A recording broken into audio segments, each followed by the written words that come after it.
Epic visit weekend ahead for the Florida State Seminoles as the Miami Hurricanes limp into town. We're going to get Michael Langston on here to talk all about the five-star targets in Tallahassee.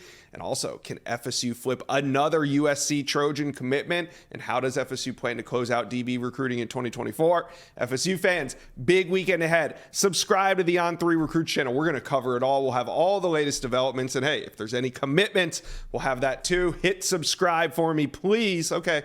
Let's bring on Michael Langston from Warchant. Mike, five-star targets on campus. We're looking at wide receiver Jeremiah Smith, wide receiver Cam Coleman from the 2024 class. Then 25, we got Jamie French, we got Zayden Walker, DJ Pickett. It is a loaded visitor list. This is just the tip of the iceberg. You guys go to warchant.com for the full visitor list. It'll blow your mind, FSU fans. Okay. Let's start with Jeremiah Smith and Cam Coleman. Now, they've both been on campus multiple times. They both expressed some level of interest in FSU, but heading into this weekend, who do you think FSU has a better shot at right now? I'd probably say Jeremiah. That's the guy they got on campus multiple days. Cam's visited probably 3 or 4 times, but only 2 of them have been like extended visits where Jeremiah seems very dialed into just kind of what they're doing. He's called Mike Norvell the best coach in college football, or he think he's probably one of the best. That's what the way he worded. Then he doubled down on that when I went to Chaminade to see him play a game. I think there's connections. He likes Dugans a lot. I mean, there's a lot of connections. So I would go with Jeremiah. Plus, Jeremiah is likely going to officially visit FSU late into this season. I know you have this game with the Miami thing, and this is kind of just the setup that coming up with that official visit. It's not going to be an easy turn. We've said that for a while, but if there's a flip that's going to happen, it's going to be, in my opinion, with FSU. They've done the best job, and they've been the team that I've heard the most in this recruitment, and the team that I feel like if Ohio State is concerned by somebody, it's them. We have to see what happens with Ohio State, whether it's, Brian Hartline going somewhere or FSU really making a strong move. But I think they're very much in this picture, very much and he's the guy that if they're going to get one, I think it would be Jeremiah right now currently.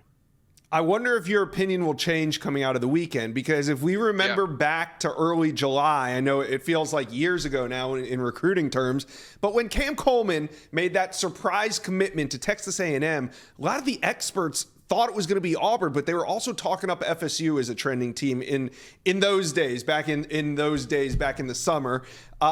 Do you think, because it seemed like FSU was running maybe 2 or 3 back then, but do you think that this visit could maybe reinvigorate some of that interest that Cam Coleman had in Florida State?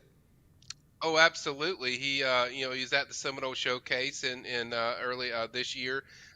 We know how he feels about Norvell. He's said that many times, and they were the team that you heard a lot about before the Texas A&M commitment, and then obviously that commitment feels a little shaky with him going to Auburn, going to Florida, and now going to Florida State for a visit. You certainly have a chance, and FSU at that time, he didn't know FSU was going to be 9-0 and possibly playing for a playoff. So that might reinvigorate just the interest and just a connection, because I've been to Phoenix City. It's not a long ways away from Florida State, so it's certainly location-wise fits him. And then when you talk about what Keon Coleman does in these games, in these big game moments, he has a big game, or Johnny Wilson has a big game, or the receivers really stand out, that can really catch his attention. So absolutely, I definitely think they can make a move this weekend. All right, then you look at the 2025 five stars. Jamie French, the number 3 wide receiver. Zayden Walker, the number 1 linebacker.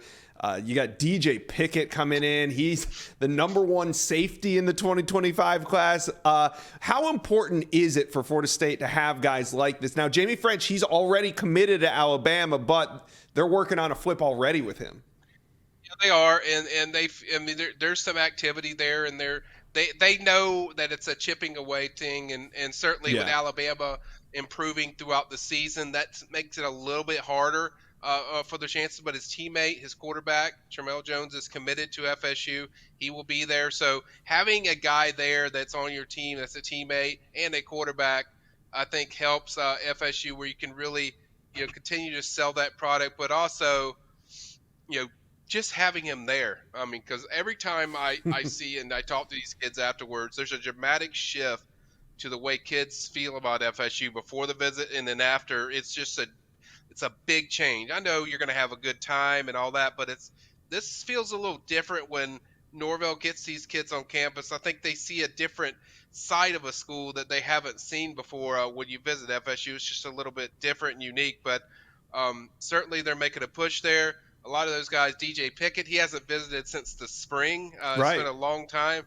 And so there's a lot of guys that haven't visited for a long, long time, but it tells you about where their program's at and where the standard's at and how they met the standard of where it's at. And now we're seeing kind of this is what happens when Florida State's good. People want to get there, and check it out. And there's a lot of excitement about FSU. I mean, I think they're one of the hottest teams in the country as far as just kids wanting to see what it's like there. Yeah, and it's important, like you said, to get some of these 2020. DJ Pickett, he's been to Florida 4 or 5 times. He's been to Miami 2 or 3 times. I think this will be his 3rd visit to Florida State. So Florida State keeping up, they're making those contacts that they need to, because as soon as this calendar changes to the 2025 class, these top guys are coming off the board. So these are important visits this weekend. All right. Let's talk about a flip target that I think you and I both knew would always come back around. Maybe he doesn't flip, but we always knew we would hear about 4-star offensive lineman Jason Zandel, who committed to the USC Trojans back in June or July. A bit of a surprise, and now this weekend he's going to be in Tallahassee. What are you hearing, Mike, in terms of FSU's potential to flip him? Yeah, this is one they've been actively really pushing hard for Jason, even when he committed. I talked to people with different contacts and sources that I trust with FSU, and they were basically very consistent. Like, don't close the door on this one. We feel like the relationship's really good because people remember FSU was the leader for a long time until he took that official visit to USC, and then bam, we started hearing the USC stuff, and he eventually committed. But I think if you go by just what the products on the field, the consistency of the relationship with Alex Atkins, this is something that's not just kind of, that's cool. He's going to give him another, look. It's like they've been in this for a while. They were the previous leader in this. So Right. I think there's a very real shot for FSU if they can, hit on all the key points this weekend, with Jason. I think offensively, Southern Cal is not struggling, but losses and starting to pile up a little bit with that program. So, and then he sees FSU, what they're doing. It's in state. So, and he really loves Atkins. That's the real key in this whole thing. Is that's really the key of that. That FSU has really kept themselves in reach with Jason. And I think there's a very real shot if they can hit on their key points this weekend. We'll just have to see how it goes. All right, let's wrap it up with this. Jamari Howard, Miami Norland DB, trending heavily towards Florida State. He makes his announcement on Friday. Let's just assume FSU lands him on Friday. But this weekend, they got Kai Bates, they got Wardell Mack, Zay Mincy also visiting. How many DBs does FSU want, and how are they prioritizing these guys? Yeah, I think there's one more. I think honestly, if you're being honest with yourself, Zay Mincy's probably a long shot. Probably Right. Florida or Miami, in my opinion. Alabama as well. Yeah, Alabama as well. Unless there's something sparks. Kai Bates is an interesting one for me because that's the one I've heard the most about. I've told you about it. You mentioned it several times that I thought he would visit eventually FSU. That's the one, if I was circling any of those guys, that's the guy I would circle. He's been to FSU before. He watched the LSU-FSU game in person. That's what kind of got this thing rolling as far as FSU. And he visited Texas A&M last weekend. I think there's a real shot with FSU. He also officially visited FSU earlier this summer. So this is a guy that's very familiar with him.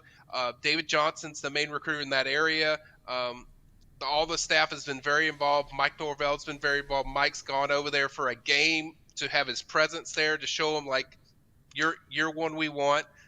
So I think he's a major priority, and I think he's one they heavily covet. I mean, he is a guy that I've heard in my circles with FSU that this is a guy they extremely highly covet.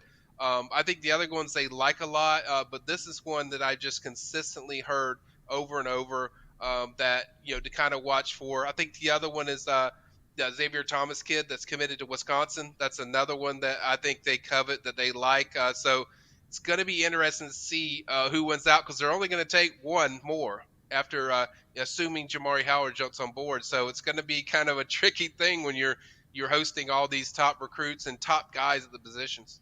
Yeah, definitely. It's like a game of musical chairs. When the music stops, we'll see who's sitting in that final seat. But until then, we don't know. All right, like I said, on warchant.com right now, a full visitor list. We just kind of hit on some of the highlights of this weekend. But Mike, enjoy the weekend. We'll talk to you on Monday coming out of this big visit weekend in Tallahassee.